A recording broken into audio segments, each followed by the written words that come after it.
The last car that pulled in on my sixth night had its engine running and nobody behind the wheel. The headlights were on. The driver's door hung open into the dark. And when I put my hand against the seat, the vinyl was still warm, like someone had been sitting there a second before. There were no footprints in the sand around it, no one walking away down the shoulder, just the desert, flat and silver under the moon, going on until it stopped being anything at all. I didn't call the police. By that point in the week, I already knew they wouldn't come, and I knew why, and knowing why was the worst part. But I'm getting ahead of myself. Let me start where it still sounds normal, because I miss how normal it sounded. My name is Ray. I'm 41. Before all this, I fixed HVAC systems in Barstow for 11 years, until the company folded and the debt I'd been ignoring stopped being something I could ignore. I'm not a brave man. I was raised to think that when the lights flicker, it's the wiring, and when you hear a noise in an empty room, it's the house settling. I still mostly believe that.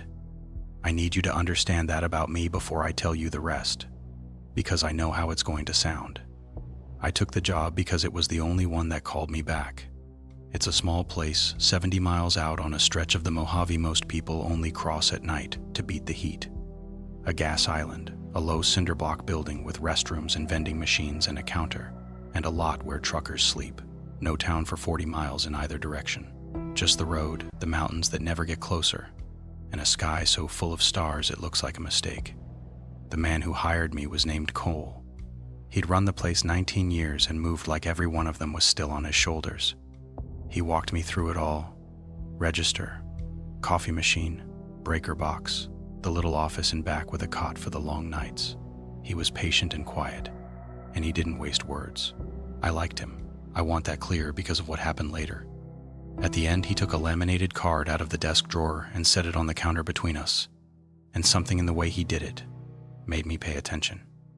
"Most nights out here are nothing," he said.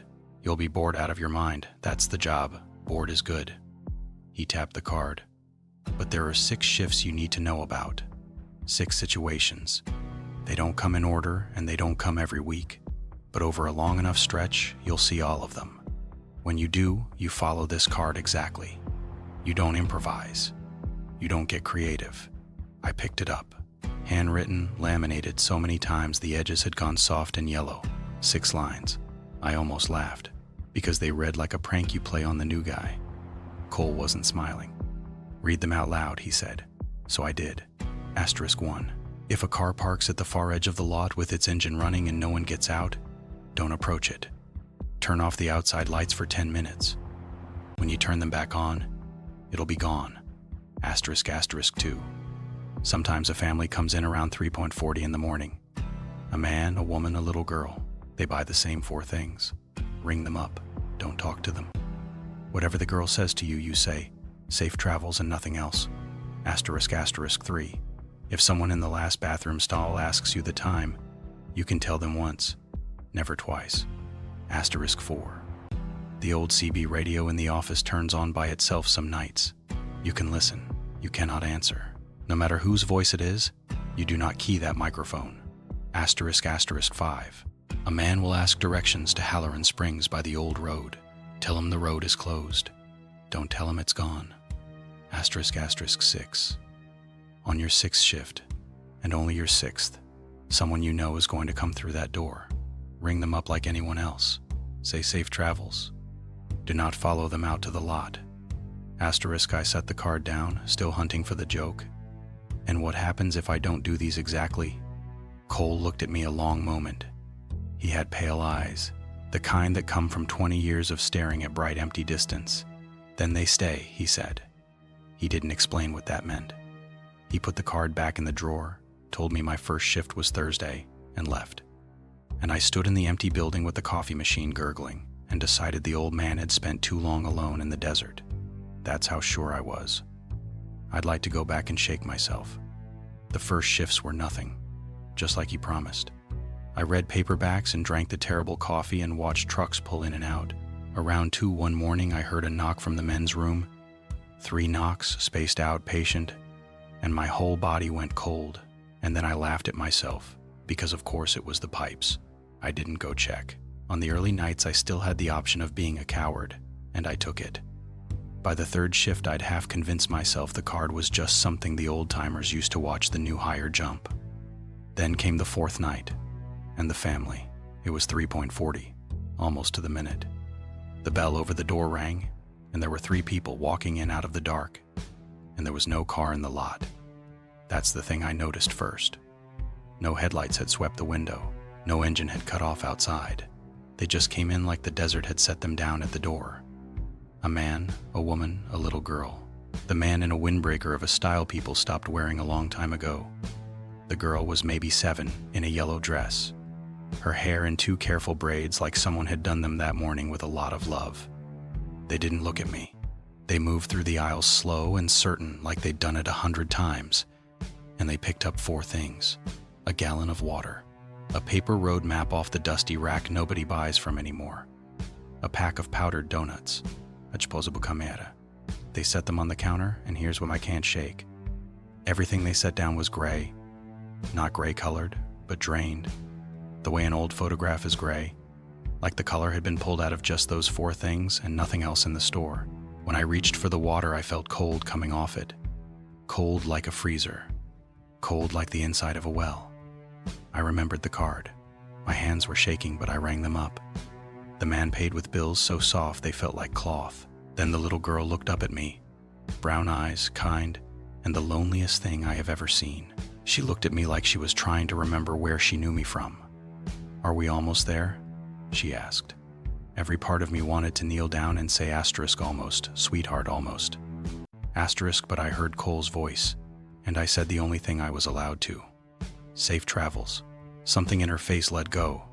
Some hope she'd been holding, and she nodded, like she'd gotten that answer many, many times before. The mother squeezed her hand. They picked up their 4 gray things and walked out.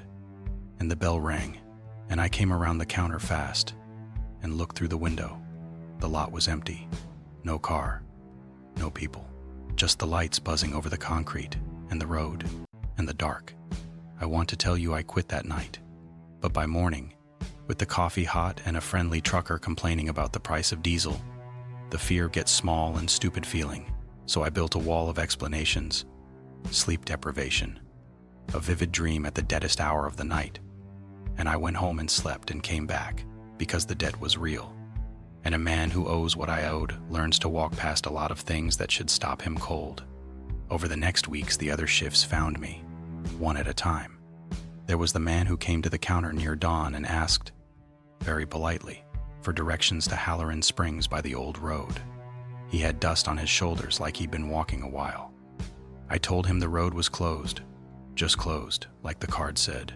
Not that the old road washed out before I was born, and there's nothing at the end of it now, but foundations and a dry well. He nodded like asterisk closed asterisk was something he could work with, thanked me, and walked back into the dark toward a town that isn't there. Asterisk closed asterisk let him keep driving. Asterisk gone asterisk would have given him a reason to stop. And there was the night the knock came back, 3 times from the last stall, after 2. A voice asked me what time it was. Told it once. It went quiet. The kind of quiet where someone's doing math they don't want to finish.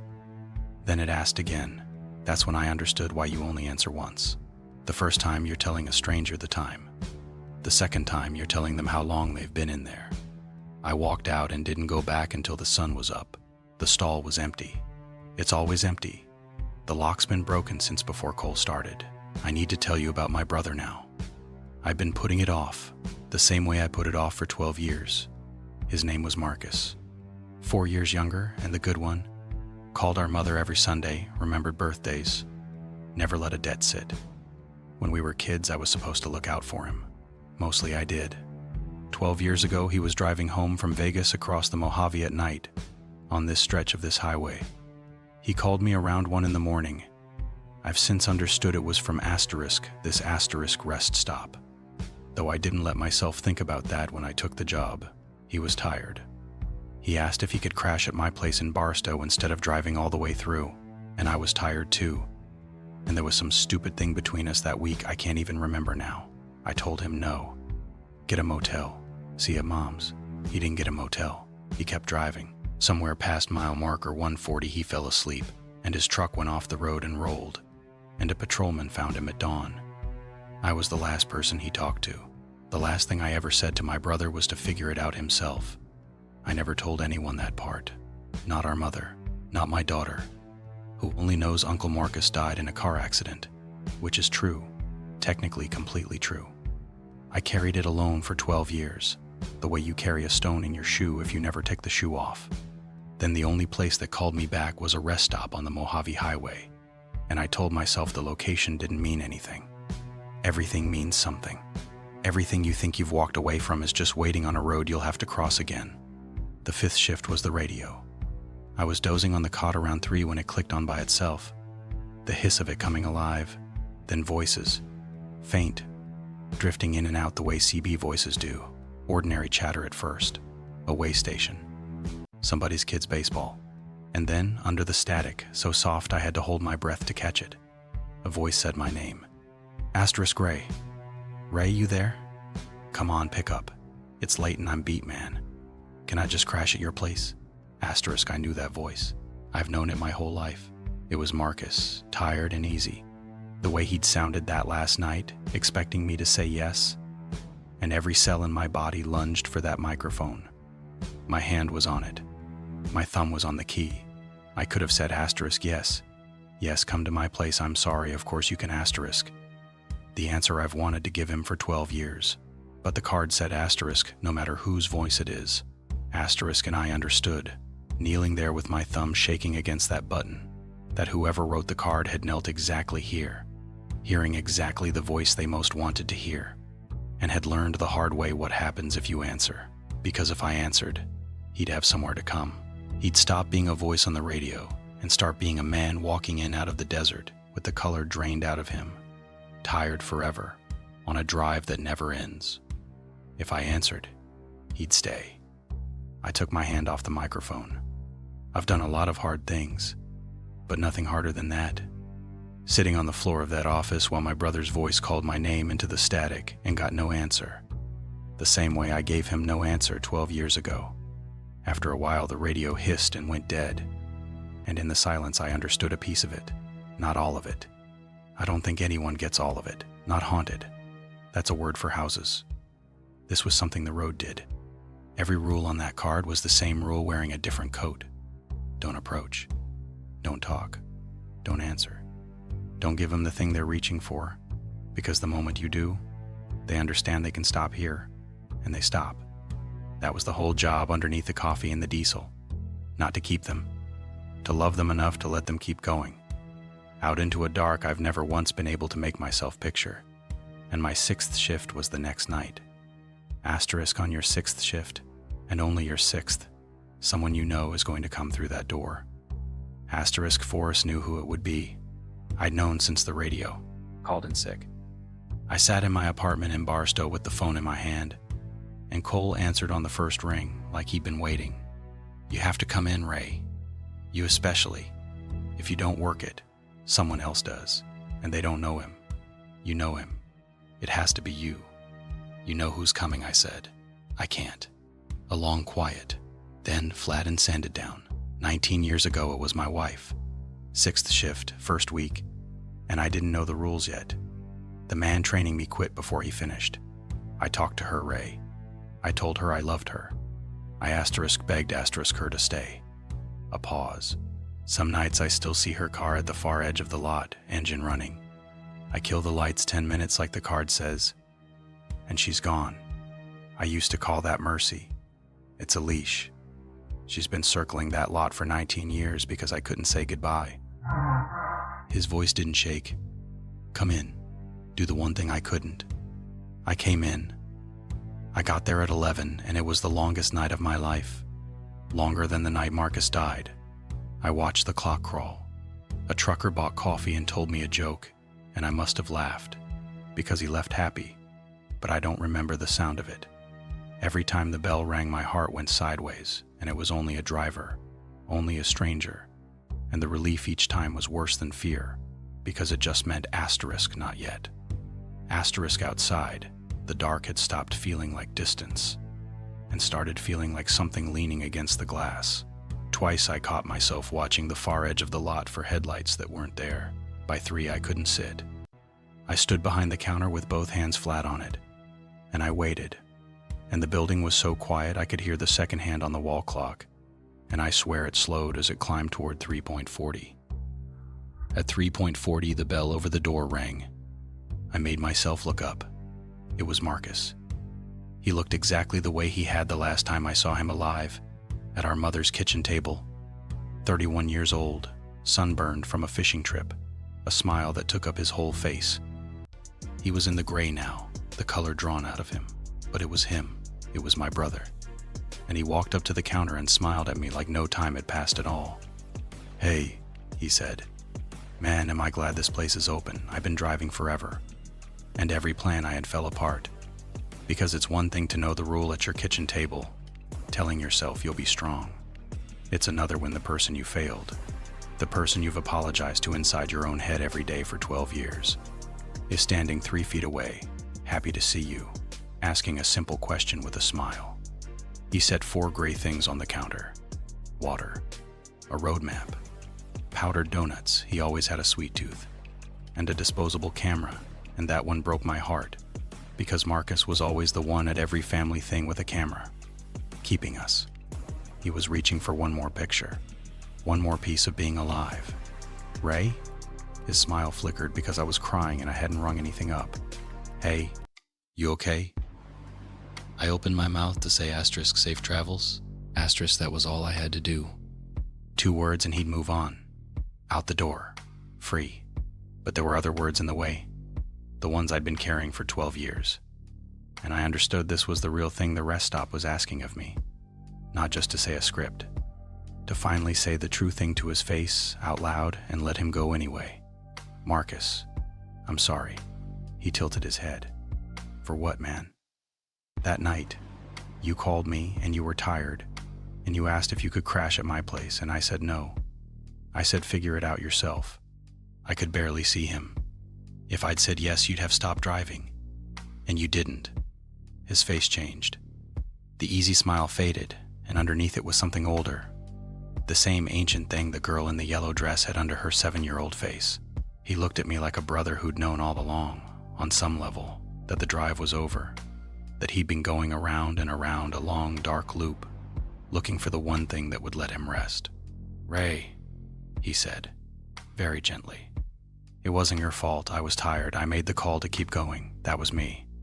He reached across the counter, and I felt the cold of him, and under it, or I told myself under it, some last human warmth. "You've been carrying that? All this time? Put it down." God, Ray. Put it down. And that was the answer I'd been driving toward my whole life, just as surely as he'd been driving toward that door. He'd come all this way through whatever the gray country is to hand me the one thing that would let me rest. That was the deepest version of the job, the one Cole never got to learn. Not just to let them go, but to let yourself be forgiven. And then let them go anyway. I rang up his 4 things. My hands were steady now. He paid with soft old bills, and I bagged the water and the map and the donuts and the camera. And I slid the bag across the counter to my brother. "Safe travels." He smiled one more time. Not the big sunburned grin, something quieter at peace. "Yeah, you too, Ray. Take care of Mom. And call your kid, man. You never call your kid." Then he picked up the bag and turned and walked out, and the bell rang. And I did not follow him. Every part of me wanted to run out into that lot and grab him and never let go. But that's the leash Cole was talking about. That's how you keep someone forever. And keeping someone forever out there is the cruelest thing you can do to them. So I stayed behind the counter. I let him go. Through the window, the lot was empty. No car, no brother. Just the lights and the road and the desert going on to the edge of the world. And for the first time in 12 years, the stone was out of my shoe. That was going to be the end. I finished the shift, and the sun came up fast and enormous and pink over the mountains. And Cole came in to relieve me and looked at my face and knew, and put his hand on my shoulder. And neither of us said anything. I drove home. I called my daughter, and this time when I got her voicemail, I left a real message. That I loved her. That I was sorry I'd been a ghost. That I'd like to see her. 3 days later, she called back, and we talked for an hour. So something in me got mended out there. I thought that was the end. But I told you about the last car. The warm, empty seat. The engine running. No footprints in the sand. That was a few weeks later, and it wasn't the family, and it wasn't any of the 6. It was a 7th thing. A thing Cole never put on the card, and I've decided not to tell him, because there's no rule for it, and I don't want him carrying it. When I killed the outside lights for 10 minutes and turned them back on, the car was gone, just like the card promises. But before I turned them off, I made myself walk out to it, and I want to tell you what I saw. It was my car, my exact car, the one I drive home every morning, down to the crack in the windshield and my daughter's old booster seat in the back that I've never been able to take out. The seat was warm, the engine was running, and the odometer read a number 7,000 miles higher than the real one on my real car, parked 40 feet away in the employee spot, like it had been driving a long, long time and had a long way still to go. I turned off the lights. I counted to 600 in the dark slow, the way I've done for 100 strangers now. When I turned them back on, it was gone. I still work the shifts. I'm careful, more careful than Cole, because I've seen the thing that isn't on the card. I do the job right. I love them all enough to say goodbye and mean it. But some nights near the end of a long shift, when the coffee's gone bitter and the dark is pressing on the windows, I catch myself watching the far edge of the lot, watching for headlights. And I understand, the way you understand something in your body before your mind will say it, that one of these nights the person who comes through that door glad to see me, tired from a long drive, reaching for one more ordinary human thing, one of these nights that person is going to be me. And I've started to wonder something I can't stop wondering. I've started to wonder whether it already is.